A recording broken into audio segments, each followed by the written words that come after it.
Dear people watching and listening, Assalamu alaikum. Kindly like and share this video and subscribe to my YouTube channel.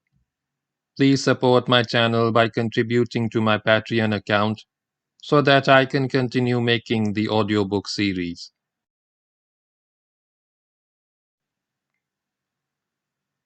This book tells in detail about the Muslim conquest of Spain under the Umayyad Caliphate from 711 AD to 718 AD.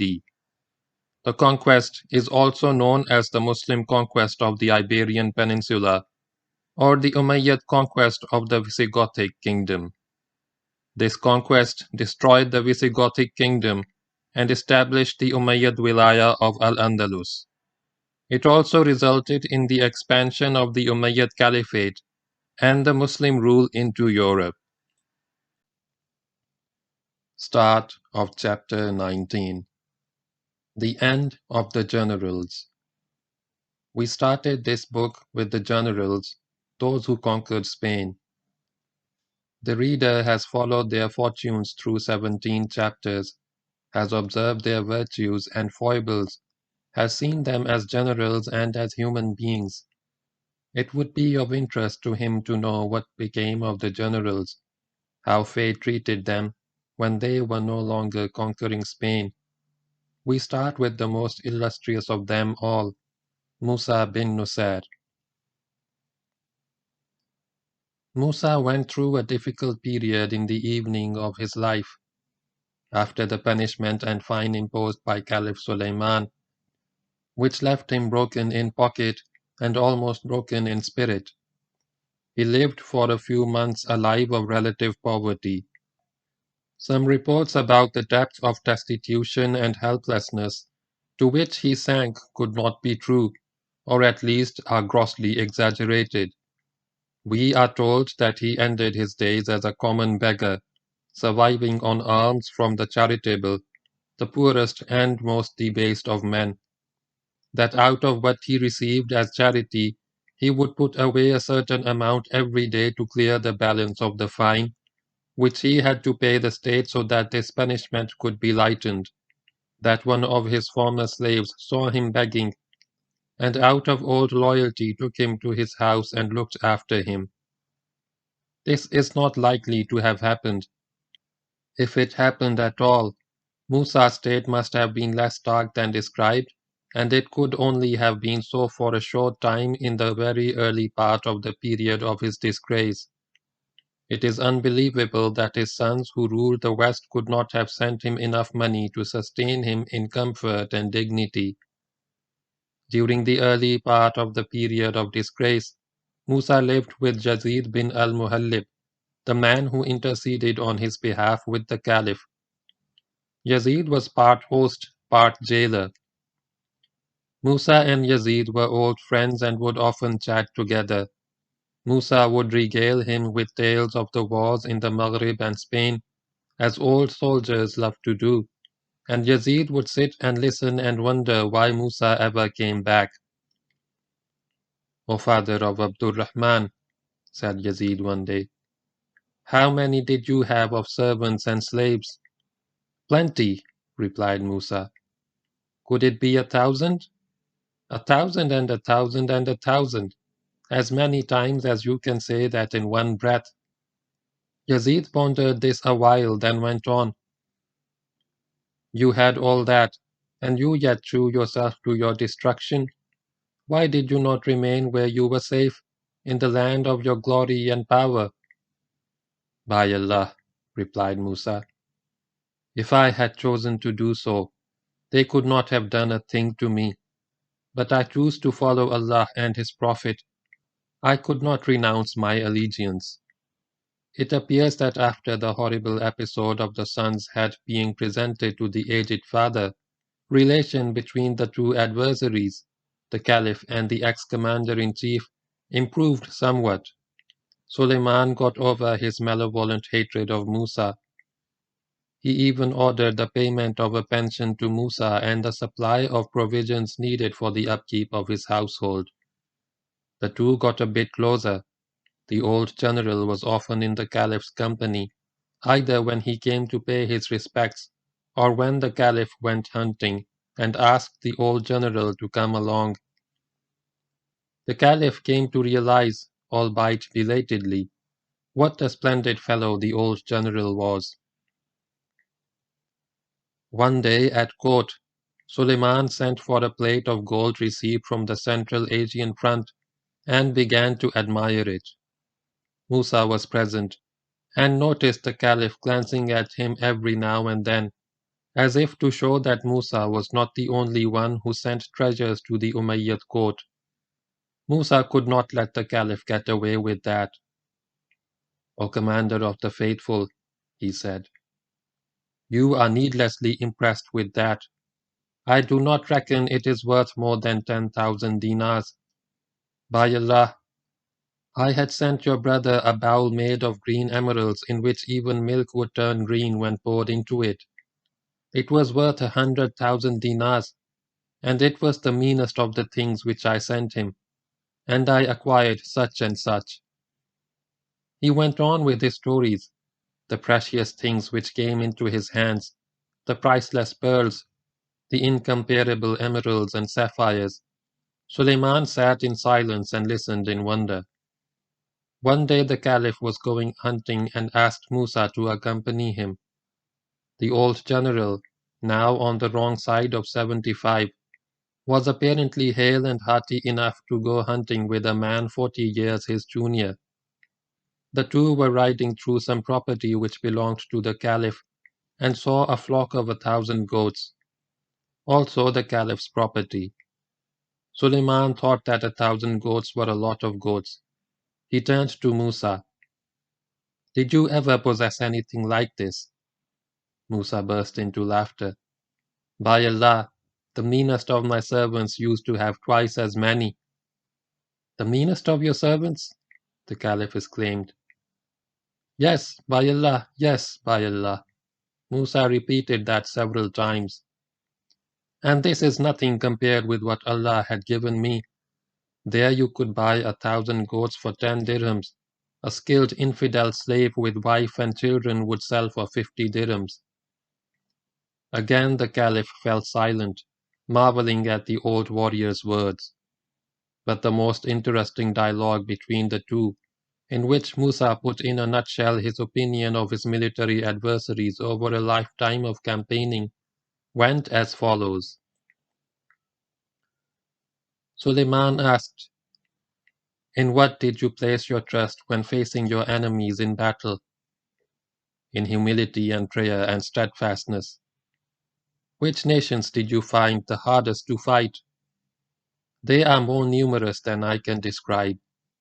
"Then tell me about the Romans."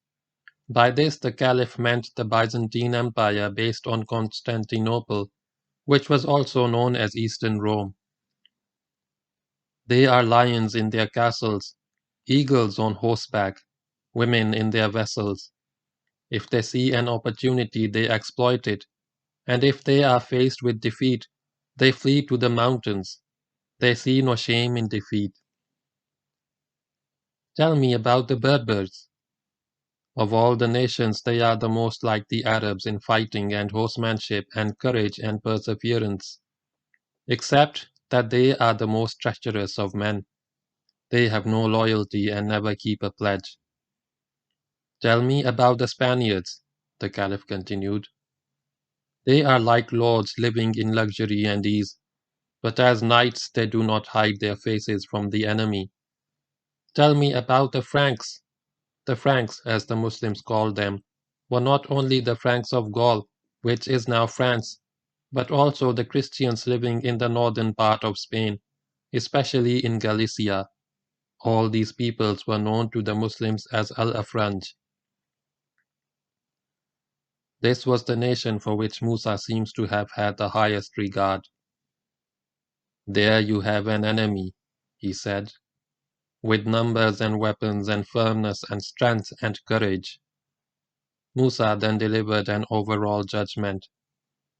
"Among all the nations I have described to you, there were men of honor and integrity as well as cowards and knaves. There were those who valued peace and those who sought war. Some we subjugated, to others we had to offer conditions. Some observed their treaties faithfully, while others violated them, and each of the nations I fought according to its character. Tell me how you fared in battle against the enemy. This was the Caliph's last question. Did your army ever lose? By Allah, said the general with pride, I have not lost a single standard in battle, nor have my troops ever been scattered, nor have the Muslims ever been defeated under my command, since I turned 40 until now that I am 80 years old. Musa bin Nussar is one of the towering figures of Muslim history, if also one with a most tragic end. He put his mark on history as few have done, being known and admired in the entire world. He won a whole empire in the West which he added, physically and spiritually, to the world of Islam. He organized and administered the conquered lands with a talent and efficiency possessed by few in his time. Born the son of an ex-Christian slave, he rose to enjoy wealth, fame and glory which most men seek but few achieve. He lived to the ripe old age of 79, reckoned in lunar years. In terms of solar years, that would be 77. As a military figure, Musa was a giant who stood head and shoulders above his rivals and his enemies. As a young man, tall, athletic, strong, he had been a brave and skilled warrior. In his mature years, he was a general who marched from victory to victory. It was in the realm of strategy and high command that he reached his true stature and showed his real genius. At that level, he was without equal. He had a strategical vision of enormous sweep which enabled him to see possibilities that eluded lesser men. This led to plans which, because they were flawless, achieved total success in the actions in which they culminated. Musa directed his campaigns like a chess master, with incisive judgment tempered like a noble blade by experience. It was rightly said of him that he knew more about the stratagems of war than anyone, and that he never lost a battle in his life. It is noteworthy that Musa conquered Spain during the same span of years in which Muhammad bin Qasim conquered the Sindh, and Qutayba bin Muslim conquered Samarkand and much of Central Asia. This was the period when the Muslim Arabs got to the farthest point in their expansion to west and east. Musa lived and fought in a century, the first century of Islam, packed with action and achievement. It was a century of wars and campaigns and battles, of invasions and conquests, of glory and fulfillment. It was also a century crowded with shining military figures, starting with Khalid bin al-Walid, but too many to name, who knocked down every adversary and shattered every army that stood in their path. Of these shining military figures of the first century, Musa was one of the brightest stars. Musa bin Nussar was the greatest general of his time. Musa was not just a brilliant military man and an expert political administrator. He was also a man of letters, an intellectual, a writer of prose and poetry of no mean quality. He possessed great eloquence, a virtue with which the Arabs of the time were generously endowed.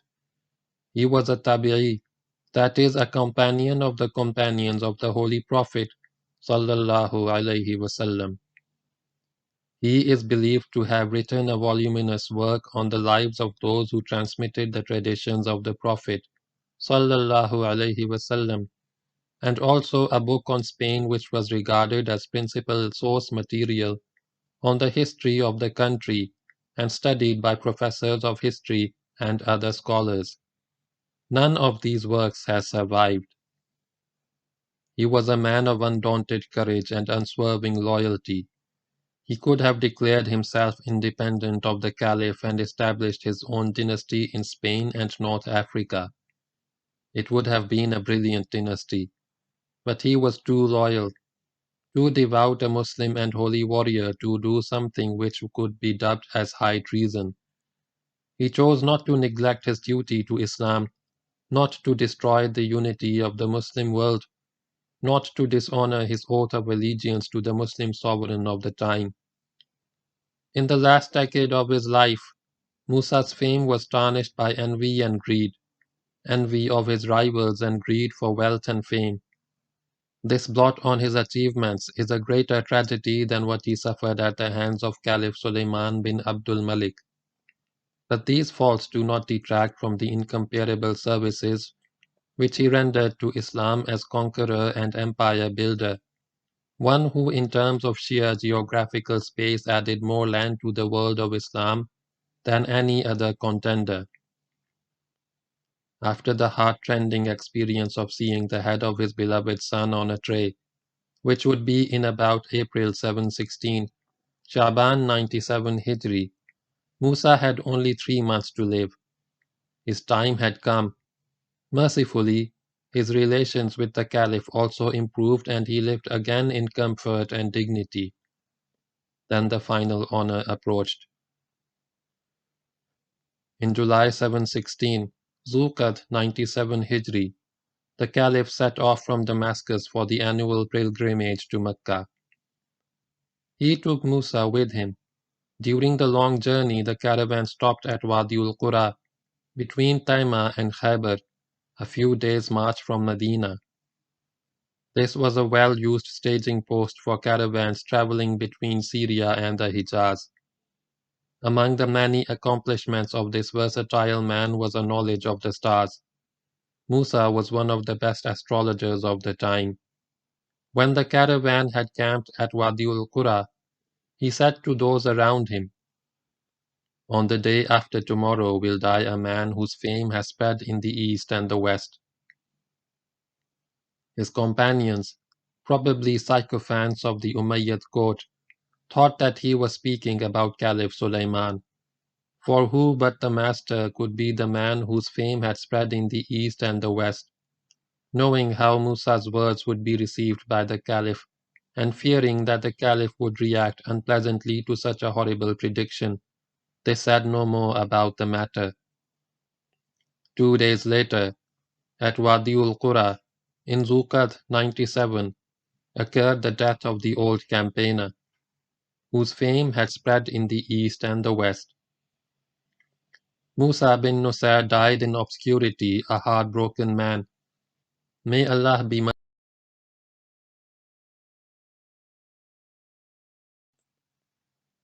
Tariq bin Ziyad was the brightest star of the Spanish conquest. He was the man who broke the back of Gothic power in the 2 fiercest battles of the war and laid the peninsula open to occupation and consolidation. To him goes the main credit for the conquest. His campaign in Spain was like a flash of lightning, a clap of thunder. His operations were marked by audacity and boldness. To him no obstacle was too strong to overcome, no opposition too strong to beat, no fortress too strong to storm. Danger was not a warning to Tariq but a challenge and an invitation, like a romantic tryst whose eventual joys outweighed his risks. Tariq is one of the romantic figures of Muslim history, a dashing cavalier winning glorious battles for Islam and making the enemies of Allah bite the dust. He was cast in a heroic mold.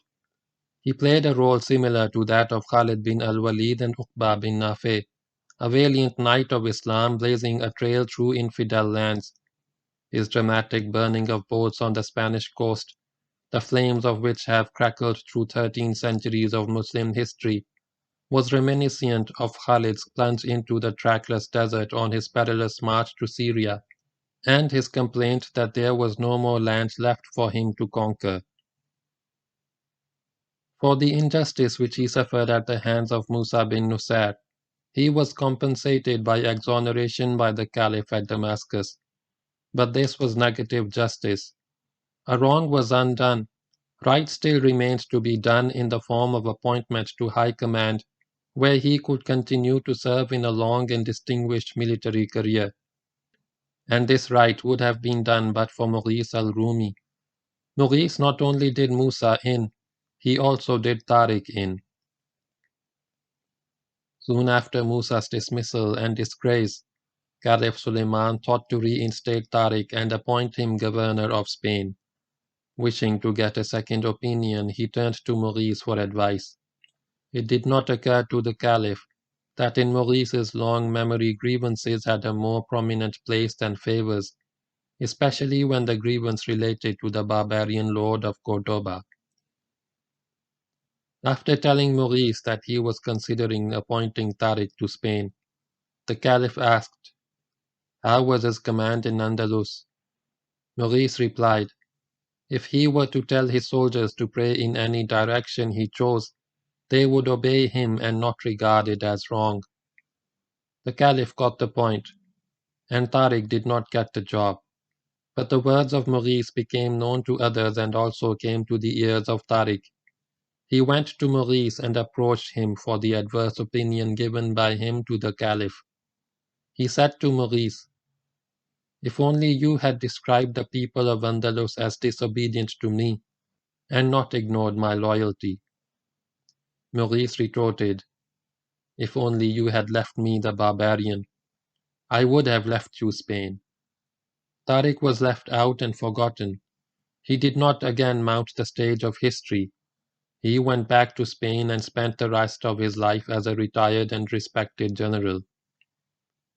Tariq was the first great Muslim Berber general of history. He gave more to the cause of Islam than he received in return. He deserved better.